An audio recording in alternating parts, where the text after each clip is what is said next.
The great outdoors. Most of my teenage years were spent fishing, chopping wood, archery, cooking on open fires, agility courses, and casting magic spells. All of this in RuneScape. My name is Howard, and I'm a recovering gaming addict. RuneScape was my poison of choice. Don't laugh. Okay, you can laugh a little. I spent an ungodly amount of time on this game.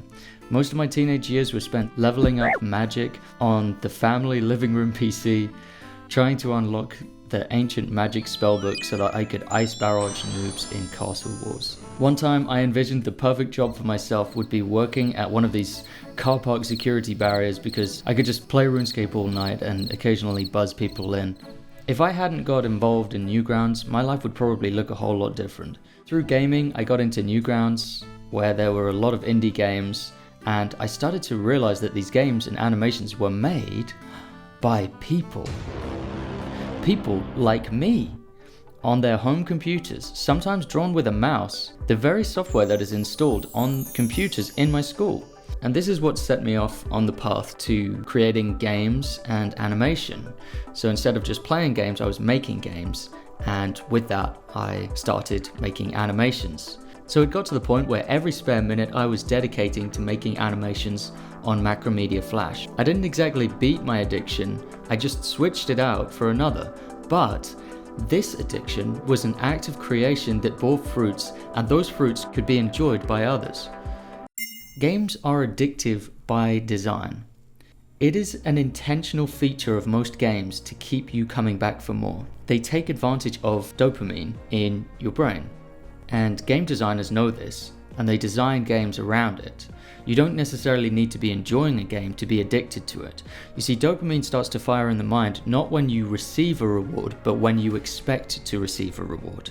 Games take advantage of the way that your brain works, and the result of this for me was that a big chunk of my adolescence was lived behind a screen in a digital world. And when it finally became time to move on with my life, I found that I could take none of the in-game achievements with me. My encyclopedic knowledge of the game didn't matter on the outside world. It wasn't going to help me land a job, and nobody cared that I had level 99 magic on my main in RuneScape. I'll be honest, I felt like I had wasted years of my life, and maybe I had. So by the time I went to college, I went cold turkey. No new games. And it worked. I made massive strides in my artistic output, my abilities, my social circle, my credentials, my experience, and my business. If you had asked me the secret to my productivity back then, I would answer with some smugness, my secret is that I don't play games. Yeah, I never said quitting games would cure you of being an unlikable cunt. You can probably hear my cynicism about gaming. For a long time, I ruled out any computer-based games in my life. It had to be a physical deck of cards or a chessboard in the real world, something that involved other people. So there was an end time where they would get tired, go to bed, and I would reluctantly go back to my productive work. Modern game mechanics had proven to be too potent for my little mind to handle. I had proven to myself as a teenager that I couldn't be trusted to drink a game in sips, only in long, chugging gulps. If I slipped up, I'd be lying on my back with my head under the barrel in a matter of days. So is this where the story ends? Are games just bad? I'd be a liar and a fool if I didn't acknowledge the benefit of games. Games can be wonderful. Not only can games be great for building and maintaining friendships across continents, they are an opportunity to learn more about the world. But also, we can break down the psychology of games and use it to our advantage. They don't have to be used for bad intentions, they can be used for good intentions. I'll give you an example. The time where I needed to learn a language, I downloaded an app called Duolingo. You've probably heard of it. It had all of these little game features worked into the interface, and I thought, why are they trying to dress this up like a game? This is not a game, I'm an adult with a job to do. Well, I ended up building a streak of hundreds of days on that app, and it was because of the game design features that helped me to stay committed to learning. Nowadays, Duolingo has really gone down the toilet, but it's crazy how working in some basic game design features can keep students committed to learning, even in something as difficult as learning another language. I'm not exactly saying to be a gamer, but I'm saying let's use the lessons from games to get the most out of our potential. So for me, as a teacher of animation, I've been working in some basic game features into my courses, like quizzes to test what you know at the end of each chapter, and these have received a lot of positive feedback from students, and hopefully I'll be able to create more gamification of the courses in the future to help students to stay committed to their long-term goals.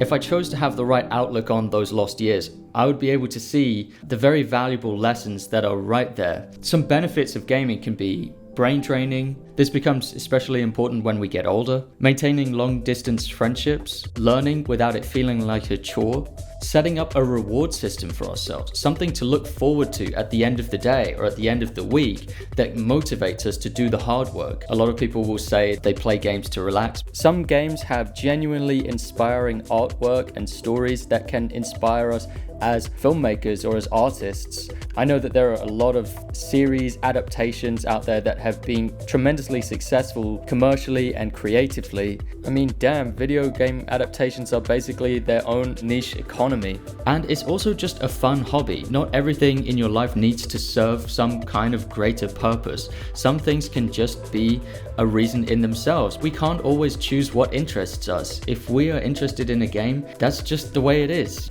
And hey, while I'm on my soapbox here, why do we work so hard? Why do we work so hard? Are we just chasing our tails around in circles?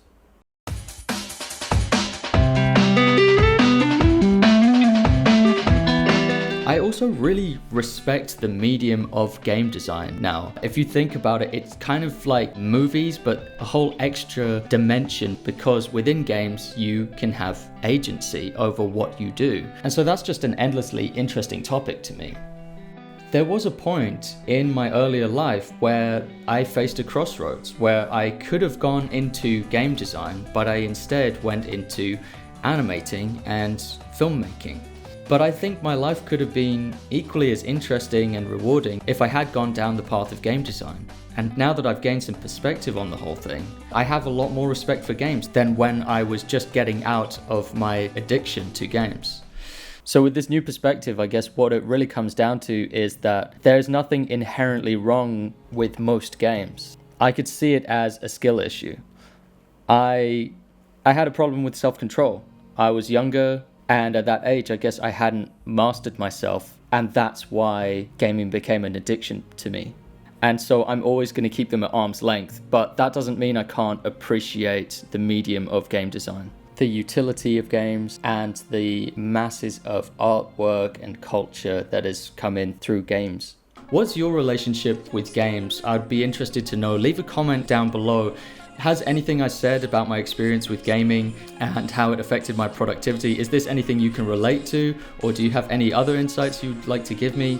I'd be interested to know in the comments down below. Thanks for watching, and I'll see you in the next video. Goodbye.